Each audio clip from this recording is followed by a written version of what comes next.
ORR is actually the regulatory body, the enforcing authority for health and safety on the British railways. If you think of HSE, we are literally the HSE of the railways. We will go out and we'll inspect various, we call them duty holders, but they're basically railway companies, like train operating companies. We look at what we think are the biggest risks in an organisation, and then we'll base our inspections around those risks. The work that we do gives people confidence to be able to use the railway. The fact that we are liaising regularly with the duty holders to understand what they're doing and how they're working. Beyond the mainline railway, the ORR regulates non-mainline railways, so trams, subsurface systems like the London Underground or the Glasgow Metro, and heritage railways as well. Heritage railways have their own separate legislation called ROGS, which is the Railways and Other Guided Transport Systems regs, that's applied to the main line. But in terms of heritage railways, they have to have a proportionate safety management system for their particular operation. We're also the highways monitor, which means we hold to account national highways that operates the motorways and main A roads in England. Our job is to hold national highways to account for delivery against the road investment strategy. It's to make sure that it's delivering against the requirements in its licence, and it's to make sure that it's delivering all of this as efficiently as possible. We've pushed on sort of a lot of performance issues, sort of maintenance renewals, making sure that the roads that are getting resurfaced are the ones that need resurfacing the most, to sort of the right asset at the right time. We've pushed very hard for sort of increased data on the network, so making sure that as a monitor we're doing the best that we can for road users. So we're the accredited primary producer of rail industry official statistics. So our published statistics provide users with the latest results and trends on a range of key areas for the rail industry. We publish all of our statistical outputs on the data portal. That's a one-stop shop for all of our rail statistics. We publish data tables, infographics, statistical releases, interactive charts. The beauty of dashboards are that they're much more easier to use. It's visually comparable year to year, or month to month, or quarter to quarter. Our job is to set the standards that rail companies have to meet. First of those is around passenger information.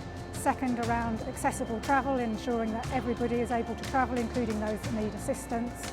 Third is around ticketing and access to refunds. And finally, just in case things go wrong, complaints handling and redress. We hold Network Rail to account for the performance and services that it said it would deliver, as well as for what it said it would deliver it for, the funding. The Network Rail System Operator is one of the national functions that Network Rail has. It deals with lots of stuff that passengers think is really important and you experience every day, but you probably don't really think about. So what the timetable is, how trains access the network, the forward planning that happens about how the railway should develop, and it also deals with freight, customer information, national passengers, and kind of network operations issues. As a civil engineer in ORR, the main aspect of our work is to monitor and hold Network Rail to account on managing, maintaining, renewing the infrastructure asset. Rail network is technically complex and challenging in that you are planned, build, and maintain the network around existing constraints while minimizing the impact to the public. The Rail Accident Investigation Branch investigates railway accidents and near misses, and then they make recommendations, and it's the responsibility of ORR to decide who should act upon those recommendations and how they should be acted upon as well.